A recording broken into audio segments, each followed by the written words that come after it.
여러분 안녕하십니까? 정관용입니다. 더불어민주당이 오늘 오후 신임 원내대표와 최고위원 3명을 뽑기 위한 보궐선거를 진행합니다.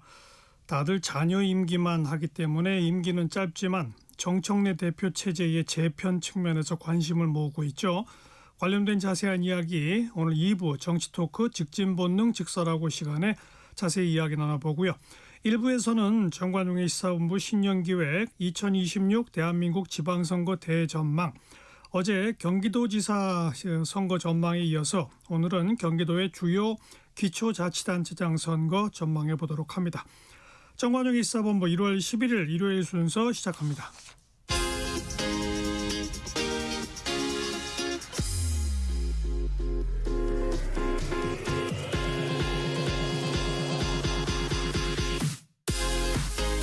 대한민국 시사의 중심 토요일 일요일 낮 12시 10분 KBS 1라디오 정관용의 시사본부.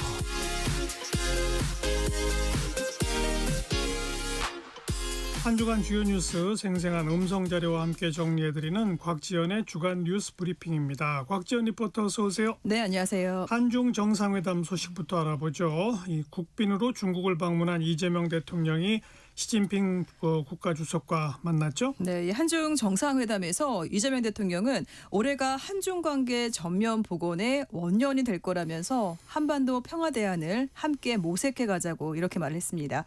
시진핑 주석도 양국의 우호 협력을 굳건히 수호하자고 화답을 하면서 양국이 역사의 올바른 편에 서야 한다 이렇게 강조했습니다. 지난 5일 월요일 KBS 9시 뉴스로 한중 정상회담 그 현장의 소리 들어보겠습니다. 이재명 대통령 부부를 시진핑 국가주석 부부가 맞이합니다. 약 8년 만에 국빈 방문. 이 대통령은 시 주석과 함께 의장대를 사열했습니다. 공식 환영식에 이어 진행된 정상회담. 이 대통령은 새해 첫 국빈으로 초청된 데 대해 감사를 전하며 양국 관계 전면 복원에 대한 기대감을 나타냈습니다. 병원연의 시작을 알리는 첫 국빈 정상외교 일정입니다. 이번 정상회담은 2026년을 한중 관계 전면 복원의 원년으로 만들 중요한 계기가 될 것입니다. 이 대통령은 한중 관계의 뿌리는 깊다며 시대 흐름과 변화에 발맞춰 한중 관계 발전의 새로운 국면을 열어가고 싶다고 말했습니다. 특히 한반도 평화와 관련해 양국 간 공조 필요성을 강조했습니다. 한반도 평화를 위해 실현 가능한 대안을 함께 모색하겠습니다. 번영과 성장의 기본적 토대인 평화에 양국이 공동 기여할 수 있도록 해야겠습니다. 시진핑 주석은 국제 정세가 혼란스러워지며 지역 평화 유지 등에 있어 양국의 책임이 더 중요해졌다고 말했습니다. 양국은 응당 역사의 올바른 편에 서서 올바른 전략적 선택을 내려야 합니다. 직접 언급하지는 않았지만 타이완 문제와 중일 갈등 등을 언급한 것으로 해석됩니다. 시 주석은 또 양국 간 우호 협력을 굳건히 수호해가자고 화답했습니다. 친구는 만날수록 가까워지고 이웃은 만날수록 친밀해집니다. 친구이자 이웃으로서 중한은 더 많이 오가고 왕래하며 소통해야 합니다. 경주에 이어 2달 만에 두 번째 정상회담을 가진 이 대통령과 시 주석은 예정된 1시간을 넘겨 90분간 양국 협력 강화 방안을 논의했습니다. 베이징에서 KBS 뉴스 방준원입니다. 이재명 대통령은 이 서해 구조물 또 한류 제한 등 이 민감한 현안에서도 진전이 있었다고 밝혔죠. 그렇습니다. 이 순방 기자 간담회에서 이 중국 측이 서해에 설치한 구조물 중에 일부를 철수하기로 했고, 또 이 중국의 항구 콘텐츠 금지령이죠.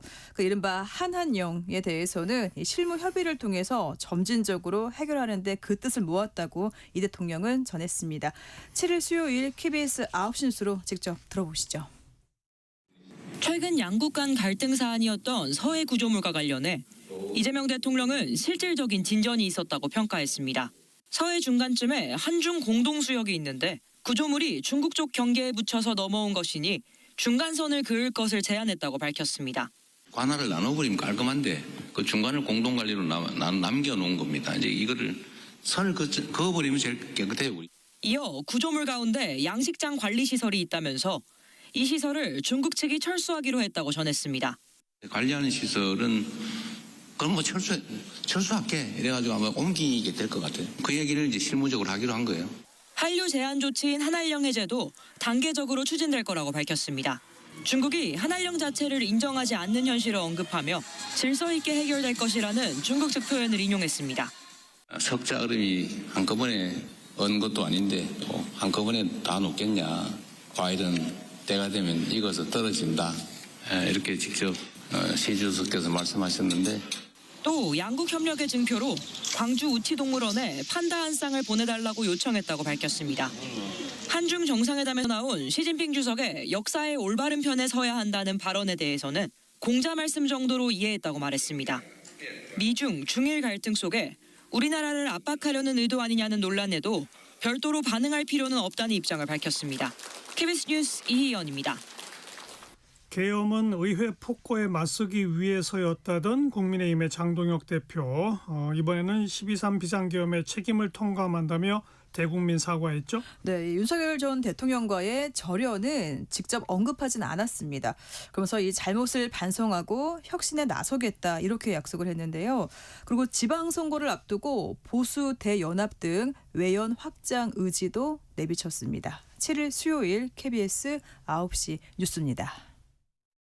긴급 기자회견을 연 장동혁 대표. 12.3 비상계엄은 잘못된 수단이었다며 공식 사과했습니다. 당대표 취임 4개월여 만입니다. 책임을 무겁게 통감하고 이 점 장동혁 국민의힘 대표. 국민 여러분께 깊이 사과드립니다. 의회 폭거에 맞서기 위한 계엄이라고 했던 기존 입장에서 달라진 겁니다. 과거 잘못을 되풀이 않겠다. 국민 눈높이에서 새로 시작하겠다면서 사실상 윤 전 대통령과의 절연 의지를 내비쳤습니다. 사법부의 공정한 판단과 역사의 평가에 맡겨놓고 계엄과 탄핵의 강을 건너 미래로 주요 쇄신안도 내놨습니다. 당명 교체, 당내 현안의 전당원 투표 등 당원 권한 강화, 청년 전문가 중심 정당을 약속했습니다. 지방선거 국면에서 개혁신당 등 범보수 연대의 길도 열어놨습니다. 이재명 정권의 독재를 막아내는 데 뜻을 같이 한다면 누구와도 힘을 당내에선 고심 어린 결단이란 환영과 하나마나한 소리라는 비판이 동시에 나왔습니다. 결국은 실천하느냐 이게 한동훈 국민의힘 전 대표. 개혁신당은 행동으로 증명하라고 했는데 더불어민주당은 철진한 사과, 진보야당은 비겁한 정치쇼라며 비판했습니다. 옷을 갈아입는다고 그래서 냄새가 사라질 수 있겠습니까? 장동혁 대표가 계엄 사과로 리더십 위기 논란 등에 대한 정면 돌파에 나선 가운데 당장 이번 주로 예상되는 한동훈 전 대표에 대한 당원 게시판 사태 윤리위 심사 결과가 쇄신의 성패를 가르 첫 분수령으로 보입니다. KBS 뉴스 박영민입니다. 다음은 KBS 단독 보도죠. 이 공천 헌금 의혹 받고 있는 당사자 민주당 김병기 의원에 대한 새로운 의혹이 또 제기됐어요. 네, 이 김병기 의원이 그러니까 보좌관들을 통해서 자신의 지역구인 동작구 의원들에게 후원금을 대신 모으라고 독촉했다. 이런 의혹이 제기가 된 겁니다. 이 KBS가 만난 복수의 관계자들이 모두 비슷한 주장을 했는데요. 이 법조계에서는 정치자금법 위반 가능성이 높다는 의견이 나옵니다. 자세한 내용은 지난 8일 목요일 KBS 9시 뉴스로 들어보겠습니다.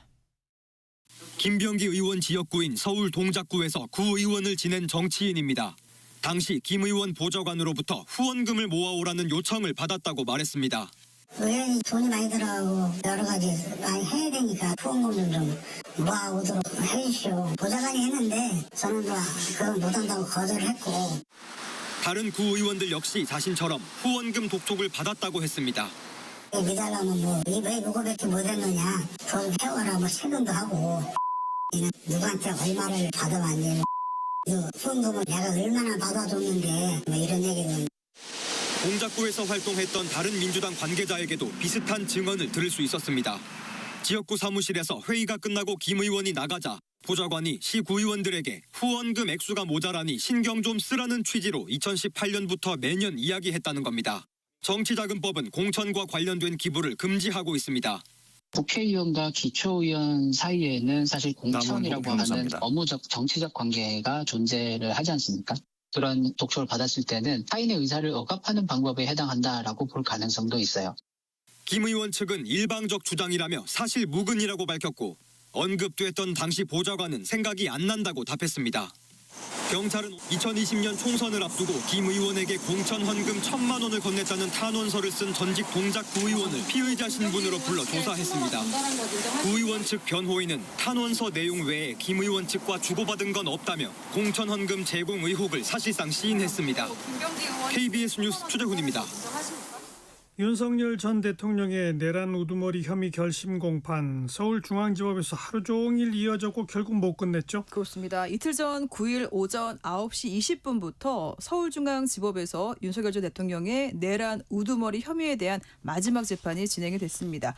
그러니까 내란 우두머리 혐의에 선고될 수 있는 형량은 사형 또는 무기형 이렇게 둘 중에 하나인데요. 그러니까 이날 특검 측 구형에 나오는 결심 공판이었는데 이 변호인 의견 진술이 길어지면서 다시 구형 절차를 진행하기로 했습니다. 어제 10일 토요일 KBS 뉴스광장으로 결심 공판 그 현장의 소리 들어보시죠.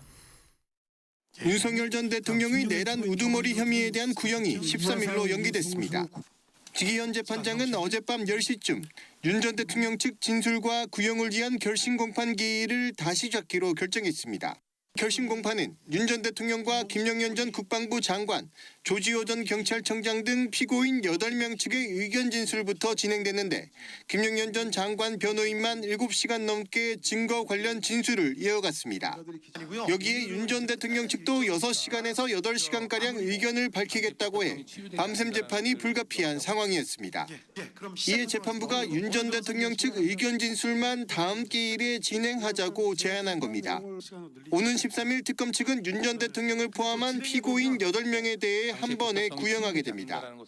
윤 전 대통령에 대해선 사형이나 무기징역이 구형될 걸로 보입니다. 구형기에는 윤 전 대통령이 직접 최후 변론을 할 예정입니다. 앞선 체포 방해 혐의 사건 재판 결심에서는 윤 전 대통령이 1시간가량 최후 진술을 하기도 했습니다. 추가 기일이 잡혔지만 내란 혐의 1심 선고는 예정대로 다음 달인 2월 중에 이뤄질 전망입니다. KBS 뉴스 김유대입니다.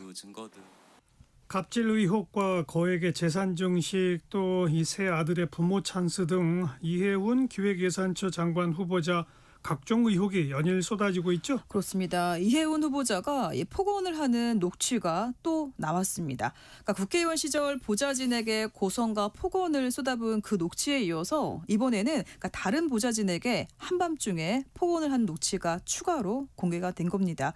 그리고 이 후보자에게 통일교 인사와 그리고 구의원 출마자가 큰 돈을 후원한 사실도 드러났습니다. 9일 금요일 KBS 9시 뉴스 끝으로 들어보겠습니다. 장관 후보자 지명 직후 터진 보좌진에 대한 폭언 녹취. 내가 정말 널 죽였으면 좋겠다. 또 다른 보좌진을 향한 폭언이 또 공개됐습니다. 한밤중 쏟아지는 질책에. 기가 막혀서. 핸드폰으로는 검색이 안 되는 게 얼마나 많은지 알아? 그것도 몰랐단 말이야? 보좌진이 머뭇거리자 언성은 더 높아집니다. 너 그렇게 똥오줌을 못 가려? 말 좀 해라! 통일교의 핵심 인사로부터 고액의 후원금을 받은 사실도 드러났습니다. 통일교 재단에서 사무총장을 지낸 뒤 통일교 소유 기업 센트럴시티 대표를 맡았던 신모 씨가 지난 2009년 이 후보자에게 최고액인 500만 원을 후원했고 통일교 유관기업 임원 2명도 후원금을 냈습니다. 이 후보자는 17대와 18대 의원 임기를 거치며 자신의 지역구인 서초구 고속터미널의 센트럴시티 개발을 추진해왔는데 서초구 회의록에도 개발 협의를 진행했다는 내용이 확인됐습니다. 2006년 서초구 구의원에 당선된 인사가 선거 전에 2차례에 걸쳐 총 950만 원을 후원한 거로도 확인됐습니다. 야권은 자진 사퇴를 촉구했고 불법의 영역까지 문제가 번지고 있습니다. 국민의힘 경찰의 수사에 임해할 대통령에게 부담을 주고 있는 것 같습니다. 이 후보자가 결자 해지해야 될. 민주당은 사퇴 요구가 또 나왔지만 인사검증 책임론엔 선을 그었습니다. 아주 위험한 사람인 거죠. 저는 사퇴해야 한다고 생각합니다. 인사 검증의 수준은 본인이 제출하는 인사 검증 서류에 의존할 수밖에. 이 후보자 인사청문회는 열흘 뒤인 19일에 열립니다. KBS 뉴스 이유민입니다. 주간 뉴스 브리핑이었습니다. 곽지연 리포터 수고하셨어요. 고맙습니다. 정관용의 시사본부 듣고 계십니다. 12시 25분이네요. 기상청 교통정보센터 차례로 연결합니다. 기상청의 강혜종 씨. 네, 날씨 정보입니다. 현재 해안을 중심으로 강풍특보가 발효 중인 가운데 전국적으로 바람이 상당히 강합니다. 그리고 대설특보가 발효 중인 전남 해안과 제주에는 시간당 1에서 5cm의 매우 강한 눈이 쏟아지고 있습니다. 무안과 목포에는 25cm 이상 벌써 쌓여 있고요. 오늘 이렇게 눈이 호남 제주 위주로 쏟아지겠고 낮부터 저녁 사이에는 충남 서해안에도 눈이 이어지겠습니다. 수도권, 강원, 경상권은 대체로 맑겠습니다. 그리고 내일도 역시 중부와 제주 위주로 비나 눈이 내리겠고요. 강원도는 모레까지 최대 7cm, 경기 동부, 충남 서해안에는 1에서 5cm 정도의 눈 예상됩니다. 오늘 적설량은 전남 해안과 제주 산지에 최대 10cm 안팎, 충남 서해안과 충청 이남 내륙으로는 1에서 5cm가량 쌓이겠습니다. 무겁고도 강한 눈이기 때문에 시설물 피해 없도록 해주시고요. 감속 운행 해주시면 좋겠습니다. 오늘 아침 강추위가 찾아왔습니다. 영하 8도대였던 서울지방 오늘 영하 4도에 머물겠고요. 전주의 낮 기온 0도 등 영하 6도에서 영상 4도가 되겠습니다. 내일도 서울 영하 9도 등으로 여전히 오늘만큼 춥겠고요. 파도도 전해상으로 최대 4m로 높게 일겠습니다. 지금 서울의 기온은 영하 5도입니다. 날씨 정보였고요. 다음은 이 시각 교통 상황 알아보겠습니다. KBS 교통정보센터의 공인혜 씨입니다. 네, 이 시각 교통정보입니다. 해가 바뀌고 맞이하는 두 번째 주말이 지나가고 있습니다. 징검다리 새해 연휴였던 지난주에 비해 이번 주 교통량 자체는 감소한 편이지만요. 영하권 추위에 어제와 오늘 내린 눈이 도로 살얼음으로 남아있는 곳들이 있습니다. 계속해서 감속 운행을 부탁드립니다. 내내 수월하동 고속도로도 이번 시간 들어 조금씩 상행선 정체가 늘고 있는데요. 강원권에서 출발하는 나들이 차량들입니다. 서울 양양고속도로 서울 쪽 인제부터 내린천 휴게소 쪽으로 2km 구간, 또 영동고속도로 인천 방향 진부 3터널에서 2터널 사이와 면홈부터 둔내 터널까지도 주춤 지나는데 이 구간 모두 눈길입니다. 살펴 지나셔야겠습니다. 또 논산 천안고속도로 천안 방향 논산 분기점 2차로에선 추돌 사고 처리 중입니다. KBS 교통정보센터였습니다.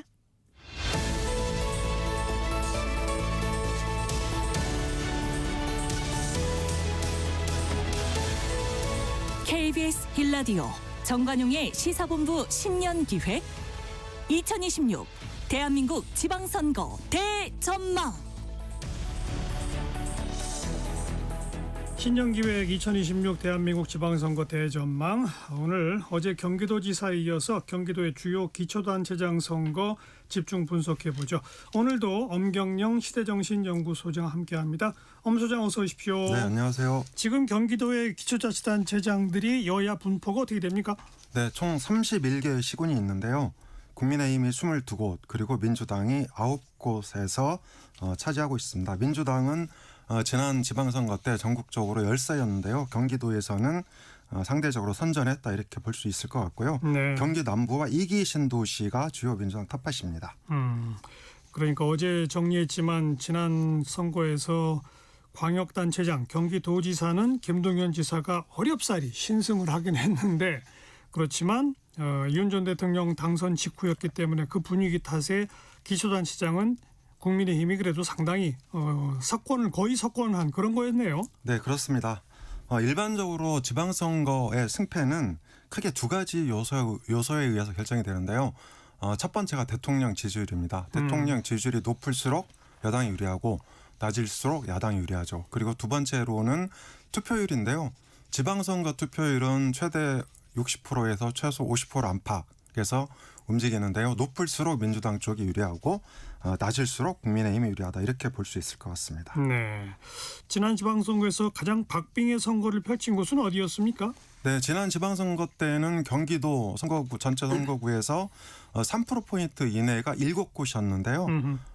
이 경기 남부에 안산이라는 도시가 있습니다. 이곳에서는 0.7%포인트 그러니까 재검표까지 했는데요. 179표 차이로 국민의힘이 신승했습니다. 이야. 그런데 안산은 원래 민주당 텃밭인데 이 민주당 내부 공천의 논란이 확산이 되면서 국민의힘 후보가 어부지리를 얻었다 이렇게 볼 수 있습니다. 네, 그 말씀하신 것처럼 이 경기도 남부 지역은 그래도 민주당이 조금 했는데 북부 지역은 뭐 그 DMZ 그 접경 지역도 그래서 보수세가 강하죠. 그렇습니다. 경기 북부는 이제 그 두 가지 측면인데요. 첫 번째는 남북 접경 지역, 주로 이제 도농 복합 지역입니다. 이쪽은 국민의힘 지지세가 강하고요. 그리고 수자원 보호구역, 양평, 가평, 여주, 이천 이런 데가 있는데요. 이런 데도 이제 개발이 더디게 진행이 되면서 그렇죠. 국민의힘 지지세가 강합니다. 반대로 경기도 남부 수도권 2기 신도시는 대체로 민주당 지지세가 강하다 이렇게 분류할 수 있습니다. 네, 인구가 100만이 넘는 특례시들이 수원, 고양, 용인, 화성 이렇게 돼 있지 않습니까? 네, 그렇습니다. 수원시는 인구가 120만 명에 달합니다. 그러니까 울산광역시가 110만 명 조금 안 되거든요. 울산광역시보다 인구가 더 많다 이렇게 볼 수 있을 것 같고요. 다만 경기도 수원시는 전통적인 스윙보터 지역이었는데 2018년에 남경필 전 경기지사가 정기 은퇴를 하면서 민주당의 텃밭 지역처럼 변해 있는 곳입니다. 그리고 고양시는 2022년 지방선거 때는 국민의힘 후보가 이겼지만 2024년 총선이나 작년 대선 때는 민주당이 크게 약진한 곳이다 이렇게 평가할 수 있을 것 같고요. 네. 용인은 이제 반도체 특화 도시입니다. 그렇죠. 삼성과 SK 반도체 단지가 밀집돼 있는 지역인데요. 2018년은 국민의힘 후보가 10%포인트 이상으로 이겼지만 총선과 대선에서는 민주당이 약진했다. 다만 격차는 상당히 축소됐습니다. 그리고 화성은 2기 신도시의 핵심 지역인데요. 2018년부터 2024, 2022, 2024, 2025 예. 일관되게 민주당 우세의 흐름이 나타난 지역입니다. 또 주목되는 데가 성남시지 않습니까? 이재명 대통령이 시장직을 맡았던 곳인데 현재는 국민의힘이 시장이죠. 그렇습니다. 여기도 이번에는 민주당이 다시 탈원할 수 있을까요? 네, 성남은 이번 지방선거의 핵심 관전 포인트 지역이라고 볼 수 있는데요. 왜냐하면 현재 성남시장을 역임하고 있는 인물이 신상진 시장이라고요. 일종의 선거의 달인으로 볼 수 있고요. 국회의원도 여러 번 했잖아요. 그렇습니다. 그것도 이제 민주당 지지세가 강한 구도심 지역에서 했습니다. 그리고 여기에는 지금 청와대 정무비서관으로 있는 김병욱 전 의원 출마설이 돌고 있습니다. 예. 김병욱 비서관은 보수세가 강한 분당 을에서 연거푸 당선한 적이 있거든요. 그래서 성남은 이제 그 100만이 조금 안 되는 지역이라서 이번에 특례시 선정에서 제외됐는데요. 원도시민 중원구와 수정구는 민주당 지지세가 강하고 그렇죠. 그다음에 신도시민 분당은 보수 정서가 강합니다. 그리고 최근에 조성된 판교 신도시는 일종의 스윙부터 지역이라고 볼 수 있는데요. 만약에 김병욱 비서관이 출마한다면 신상진과 팽팽한 접전을 펼칠 가능성이 크다 이렇게 볼 수 있을 것 같습니다. 네. 어제도 잠깐 얘기했습니다만 그 용인 반도체 이미 그 용인 화성 지역이 인구가 급증한 지역 아니겠습니까? 그런데 이게 또 다른 데로 옮기는 거 아니냐 이런 얘기들이 나오다가 일단 조금은 가라앉은 모양새긴 한데 이게 아무래도 표심 영향을 계속 미치겠죠. 그렇습니다. 이게 그 용인은요 최근에 인구가 급증하면서 이 성남보다 인구가 작았었는데 성남을 추월해서 100만을 넘겼고 예. 화성도 최근에 이제 급증하고 있는 지역입니다. 그런데 반도체 이전론의 직접적인 영향권은 용인이 받고 있다. 왜냐하면 부지가 다 용인에 있거든요. 그렇죠. 그러니까 용인이 받고 있는데 여기서 2018년 지방선거 때는 국민의힘이 10%포인트 이상으로 이겼습니다. 그런데 총선 때도 이제 물론 4개 지역구를 다 민주당이 가져가긴 했는데요. 격차가 생각보다 크진 않았습니다.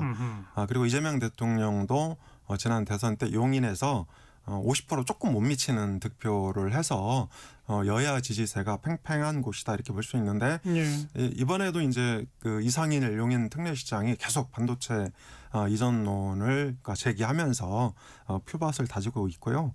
그리고 이제 민주당 쪽도 청와대와 정부에서는 개별 기업이 알아서 할 일 이렇게 이제 일종의 뒷짐을 지고 있는 모양새인데 민주당은 이전론에 불을 붙이고 있다 이렇게 볼 수 있을 것 같고요. 그 인접 지역이 이제 바로 화성입니다. 화성은 이제 동탄 신도시로 널리 알려진 지역인데요.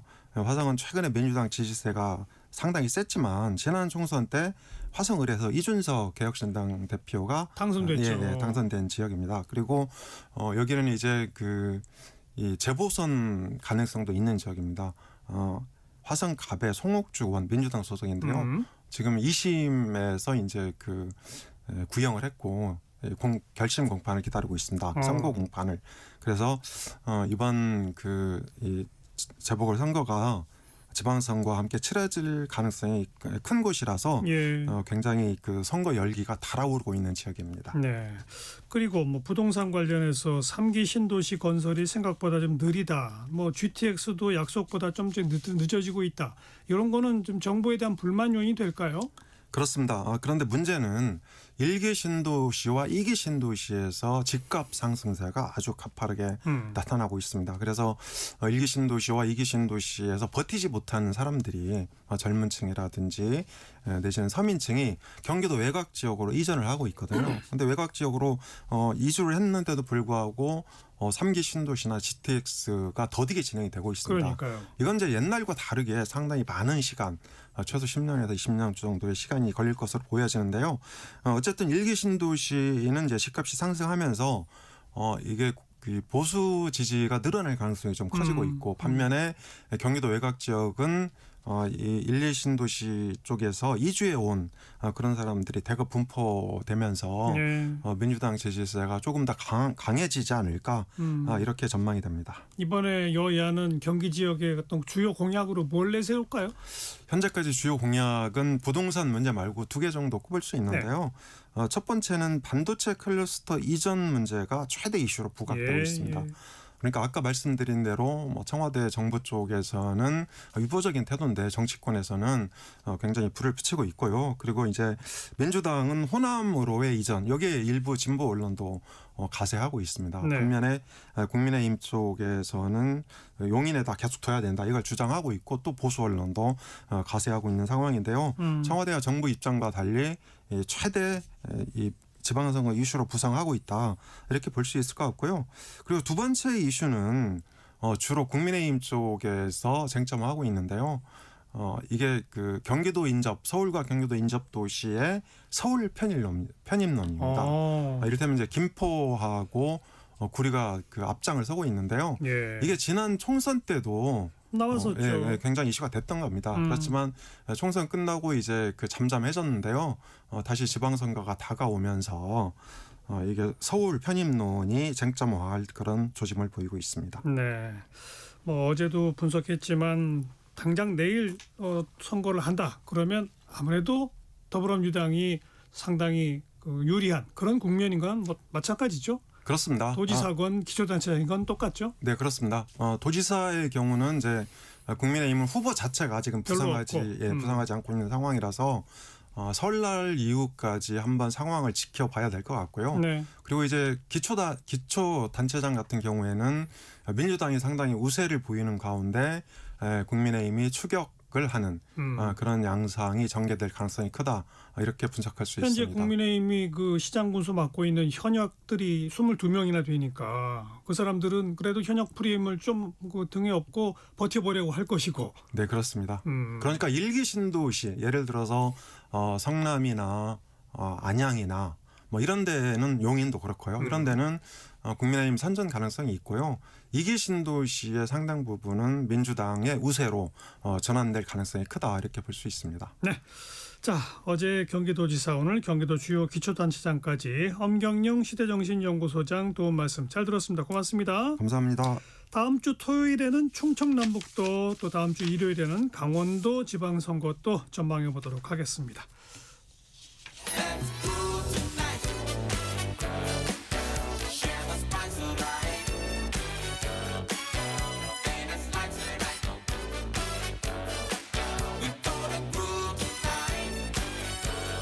국민 MC 정관용, KBS 1라디오 정관용의 시사본부. 들어보면 달라요.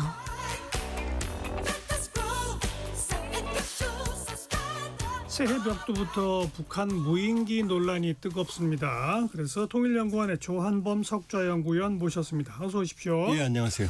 북한의 인민군 총참모부 성명을 통해서 1월 4일 또 작년 9월에 무인기 격추시켰다라고 주장했고, 우리 군은 이건 군이 작전한 게 아니다, 이렇게 말을 했고, 오늘 아침에 북한의 김여정 부부장이 군이 안 했다고 밝혔지만 우리는 군이든 민간이건 어쨌든 남쪽에서 온 게 중요하다.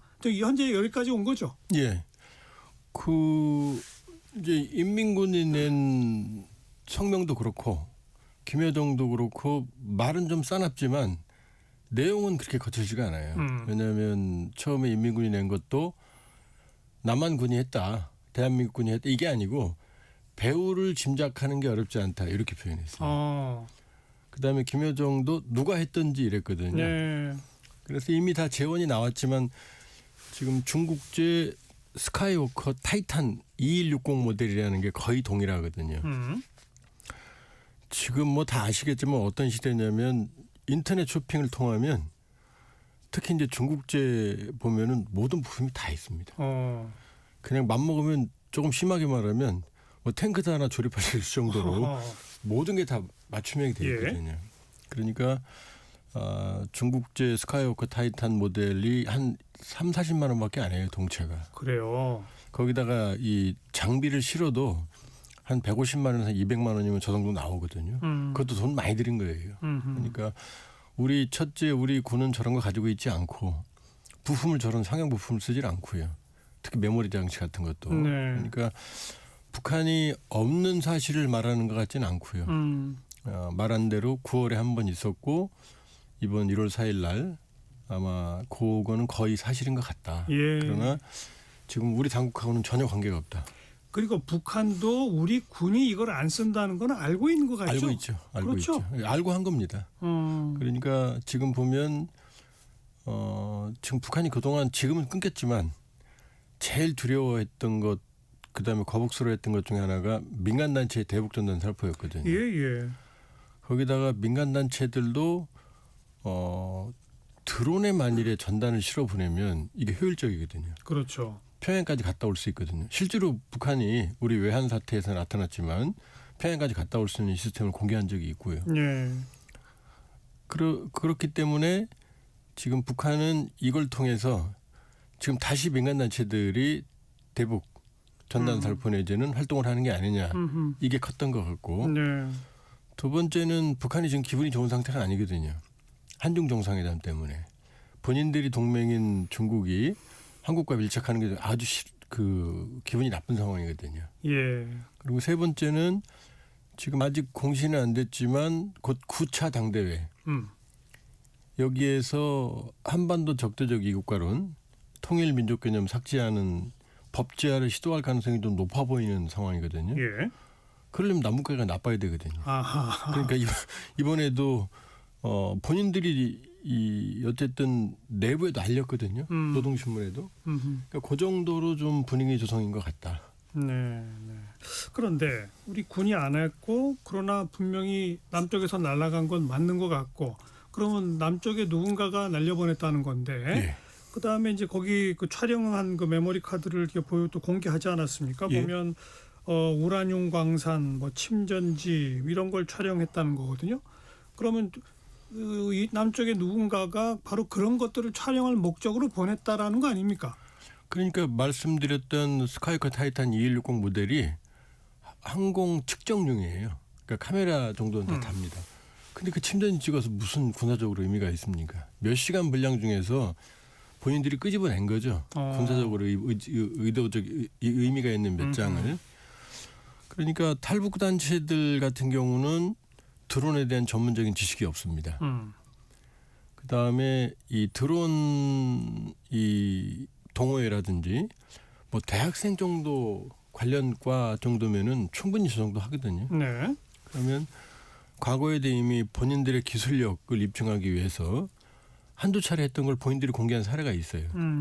금강산도 찍어왔다고 예를 들면. 그러니까 지금 보면 대북 단체들은 제가 알기로는 계엄 사태 이후 특히 이재명 정부 들어서는 보낸 사례가 없는 걸로 알고 있고요. 드론 운영할 능력은 안 되고요. 그러니까 과거에는 이제 뭐 드론 단체와 대북 단체가 협업할 수도 있는데 그런 사례는 실제 있었던 것 같지는 않고 지금 보면 조사를 해봐야겠지만 드론의 전문성이 있는 단체의 가능성이 높고 또 하나는 이미 일부 인터넷 매체에서는 보도가 됐지만 지난해 11월 양평 지역에서 동일한 이 무인기가 추락한 게 발견이 된 적이 있어요. 예. 근데 이 무인기의 특징이 뭐냐면은 배터리를 활용을 하니까 장기간 채공이 안 됩니다. 그러니까 군사용은 엔진을 달거든요. 배터리를 달면은 장기간 채공을 하려면 배터리 무게가 무거워지고 그럼 멀리 못 가고. 예. 그러니까 엔진을 달지 않은 거로 봐서는 군사용 분명히 아니고요.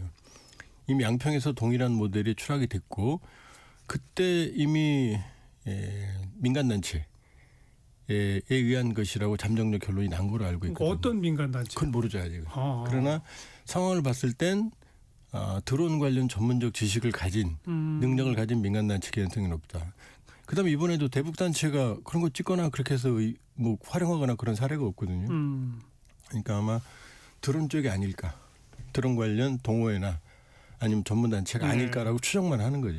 이재명 대통령이 만약 민간에서 이렇게 했다면 중대범죄다라고 했잖아요. 현행법 위반인가요? 왜냐하면 이 동력을 단 비행체 투입은 교전행위에 가깝거든요. 그렇죠. 그러니까 대북 단체들이 그것도 문제가 있지만 항공법이나 풍선을 활용했던 건 풍선은 그런 면에서는 국제법이나 군사적인 문제나 이런 쪽은 비교적 자유롭거든요. 물론 우리 국내법적으로도 여러 가지 제약이 있고 그래서 대북 단체들도 드론은 사용하지 않았거든요. 예. 그런데 이 드론 동호회 같은 경우 또 하나 가능성은 뭐냐면 이게 드론이 통제력을 잃고 넘어갈 수도 있거든요. 그렇죠. 예, 그런 가능성도 의도적이지 않은 가능성도 배제할 수는 없다.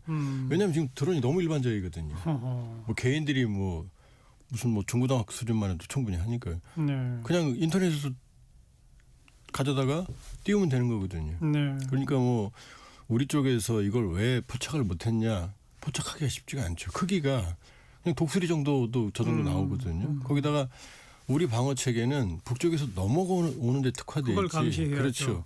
넘어가는 데 특화되어 있는 건 아니거든요. 그러니까 뭐 군의 감시 체계가 뚫렸다. 뭐 완벽하면 좋겠지만 그러기에는 이번 비행체는 너무 작고 그러면은 조류대나 이런 거하고도 구분이 잘 안 되거든요. 근데 뭐 군경이 합동수사본부를 만들어서 수사를 한들 찾을 수 있을까요? 참 어렵겠어요.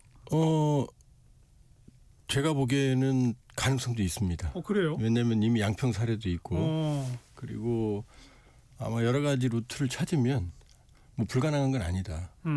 왜냐하면 그 시점에 뭐 지금 CCTV 이런 게 잘 돼 있잖아요. 그러니까 아마 조만간 실체가 드러날 가능성도 그래요? 배제할 수는 없다. 예. 어쨌든 이재명 정부는 지금 윤석열 정부를 그 특검이 뭐 외환죄로까지 다스리려고 하는 그런 양상이고 윤석열 정부가 북한을 자극하려고 했던 것을 전면 수정하고 있는 그런 양상이라서 이재명 정부의 군이나 정부가 이렇게 했을 리는 사실 이유가 전혀 없는 거 아닙니까? 명분을 찾기가 어렵죠. 전혀 없죠. 근데 이제 그럴 가능성은 아주 희박하지만 이미 외환 사태 때문에 난리가 났는데 그것도 개성 인천 지역이면 NLL 때문에 아주 민감한 지역이거든요. 거기서 분명히 북한도 레이더가 있으니까 없는 말 같지는 않고 아마 민통선 아니건 바뀌건 아마 뭐 단체가 했다면 호기심 차원치고는 너무 위험하죠. 글쎄요. 그러니까 만에 하나 불순한 의도가 있었을 가능성도 완전히 배제할 수는 없죠. 그러니까 위험한 행동이죠. 아무튼 수사를 정말 제대로 빨리 해봐야 되겠네요. 해야죠. 네. 북한이 이 문제를 가지고 뭐 긴장이 새삼스럽게 고조되거나 그럴 일은 별로 없어 보이죠. 뭐 지들이 또 보낸다고 그랬는데 보내면 뭐 우리 쪽 민간단체도 또 명분이 생기니까 아마 제가 보기에는 모종의 신용을 할 가능성이 있지만 그러나 우리가 본인들 자극할 의도가 없다고 발표하니 현명하다고까지 김여정이 얘기를 했거든요. 현명이라는 단어를 썼더라고요. 그러니까 지금 북한이 MDL 군사분계선 인근에서 작업하는 것도 방어용이지 공격은 아니거든요. 그러니까 이걸 갖고 뭐 군사적 긴장이 고조된다 그럴 가능성은 높아 보이진 않아요. 저 남쪽이 제대로 단속해서 재발되지 않게 해라. 뭐 이 정도. 그게 제일 큰 것 같습니다. 그런 것 같죠. 예. 자, 그건 그렇고 연초에 미국이 베네수엘라 마두로 전격 체포인지 납치인지 하지 않았습니까? 예. 이것이 김정은에게 어떤 영향을 미친다고 보세요? 기분 굉장히 안 좋죠.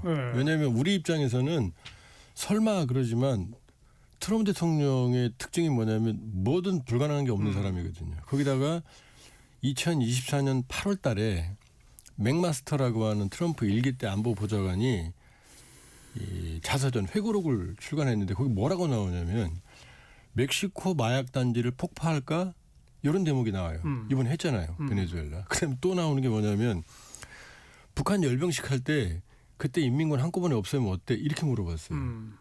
말했다는 얘기입니다. 그러니까 그냥 농담처럼 정상적인 지도자라면 농담으로 넘어가겠죠.